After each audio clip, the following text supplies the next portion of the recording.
അസ്സലാമു അലൈക്കും. മുഹമ്മദ് നബിയുടെ വരവോട് കൂടിയിട്ടാണ് അവിടെ വിഗ്രഹങ്ങളൊക്കെ തച്ചുറച്ച് കളഞ്ഞത് പറയാമോ? ജനിച്ചപ്പോ അങ്ങനെയൊക്കെ പറയുന്നു. എനിക്ക് എക്സാക്ട് അതിനെ കുറിച്ച് എനിക്ക് അറിയില്ല. ഓഹോ, അപ്പൊ എക്സാക്ട് കാര്യങ്ങൾ അറിയില്ല എന്ന് സമ്മതിച്ചേ മതി. ഇത് തന്നെ ധാരാളം മനസ്സിലാക്കാൻ വേണ്ടി. അതായത് ഖുറാനില് നിങ്ങൾ മനസ്സിലാക്കാത്ത അറിയാത്ത ഒരുപാട് എക്സാക്ട് കാര്യങ്ങൾ പറയുന്നുണ്ട്. അത് അറിഞ്ഞിരുന്നെങ്കിൽ ഒരിക്കലും നിങ്ങൾ ഇവിടെ വന്നിരുന്ന് ഇസ്ലാമിനെ തള്ളി പറയോ അല്ലെങ്കിൽ ഖുറാനെ തള്ളി പറയോ ഒന്നും ചെയ്യില്ലായിരുന്നു. പിന്നെ മുഹമ്മദ് വസ്ലങ്ങൾ കളിയാക്കിയില്ലേ, ആ പേരിന് നമ്മളൊക്കെ ഒരുപാട് റെസ്പെക്ട് കൊടുക്കുന്ന ആളുകളാണ്. ഓക്കെ, ആ പേരിനെ ഒരിക്കലും ബഹുമാനമില്ലാതെ നിങ്ങൾ സംസാരിക്കില്ലായിരുന്നു. പക്ഷെ എന്നാലും അവനെ ചുംബിക്കാനും അവനെ തൊടാനും ഇവന്മാർ എന്താ എന്ത് കാണിച്ചു വിട്ടണമെന്ന് അറിയോ? കൊത്ത ചങ്ങരൻ. ഹലോ, അവര് അല്ല അവിടെ പ്രഹസനം കാണിക്കുന്നത്. രണ്ട് ചേച്ചിമാർ ഇന്നാണ് പ്രഹസനം കാണിക്കുന്നത്. അത് ഞങ്ങൾ കാണുന്നു. അപ്പൊ അതാര് പറയും? പിന്നെ കൗബേനെ അവർ ഉമ്മ വെക്കുമോ, കെട്ടിപ്പിടിക്കുവോ? അവരുടെ ഇഷ്ടമാണ് അല്ലെ? അത് ഓർത്ത് നിങ്ങൾ എന്തിനിങ്ങനെ ബേജാറാണ്? അധ്യായം 5 അൽ-മാഇദ. അല്ലാഹു കൗബയെ ആദരണീയ മന്ദിരത്തെ മനുഷ്യവംശത്തിന്റെ നിലനിൽപ്പിനുള്ള ആധാരമാക്കിയിരിക്കുകയാണ്. ഇതിന്റെ വിശദീകരണം നമുക്ക് നോക്കാം.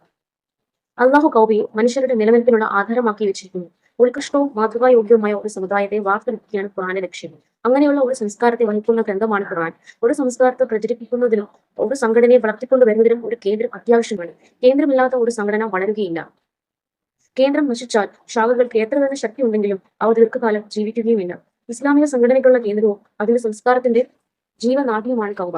ആ പ്രാധാന്യം മുസ്ലിങ്ങൾ മനസ്സിലാക്കണം. ഇല്ലെങ്കിൽ മുസ്ലിങ്ങളുടെ സംഘടനാ ശക്തി നശിക്കുമെന്നാണ് അള്ളാഹു താക്കീത് ചെയ്യുന്നത്. സത്യത്തിൽ മുസ്ലിം ലോകത്തെ ഇന്ന് കാണുന്ന വിധത്തിൽ സംഘടിപ്പിച്ചിട്ടുള്ളത് ആ പരിശുദ്ധ കേന്ദ്രം തന്നെയാകും. അഭിപ്രായ വ്യത്യാസവും തർക്കവും വഴക്കുമെല്ലാം വെച്ചുകൊണ്ടിരിക്കുന്ന എല്ലാ വിഭാഗക്കാരും അവിടെ സംഭവിക്കുന്നു. മൈത്രി ഭാവത്തിൽ അന്യോന്യം വർത്തിക്കുന്നു. ഇതെല്ലാം ആ കേന്ദ്രത്തിന്റെ ശക്തി തന്നെയാണ്. അതുകൊണ്ട് ഈ കേന്ദ്രത്തിന് നിങ്ങളുടെ സാമൂഹ്യ ജീവിതത്തിന്റെ വളർച്ചയിലുള്ള സ്ഥാനം മറക്കരുതെന്നാണ് അള്ളാഹു മുസ്ലിങ്ങളെ ഓർമ്മിപ്പിക്കുന്നത്. ഒരു വിഗ്രഹമായിട്ട് ഞാൻ കാണുന്നത്. കൗബ എന്ന് പറയുന്നത് ഒരു വിഗ്രഹമല്ല. അതെങ്ങനെ വിഗ്രഹമാവും? അതൊരു രൂപമാണ് അല്ല. പിന്നെ എന്താണത്? യെസ്, അതൊരു അള്ളാന്റെ ലോകമാണ്. അത് റസൂലുള്ളാന്റെ ഇടമാണ്. അത് നമ്മുടെ ഇസ്ലാം സമുദായം ഇങ്ങനെ നിലനിൽക്കുന്നുണ്ടെങ്കിൽ അതിന് ഒരേ ഒരു റീസൺ, ഈ നമ്മൾ അടിത്തറ എന്നൊക്കെ പറയില്ലേ, അതാണ് ഈ പറയുന്ന കൗബ. അതായത് കൗബ ഇല്ലെങ്കിൽ ഇസ്ലാം മതം ഇല്ല. അവര് പ്രഹസനം കാണിക്കട്ടെ, അത് കാണിക്കാനുള്ളതാണ്. കാരണം അവർക്ക് റസൂലുള്ളാഹിയോടുള്ള സ്നേഹവും ബഹുമാനവും ആദരവും വിശ്വാസവും എല്ലാമാണ് അവരവിടെ പ്രകടിപ്പിക്കുന്നത്. അത് അവരുടെ ഇഷ്ടം. അവര് ഇസ്ലാം മതത്തിനെ തിരിച്ചറിഞ്ഞ ആളുകളാണ്.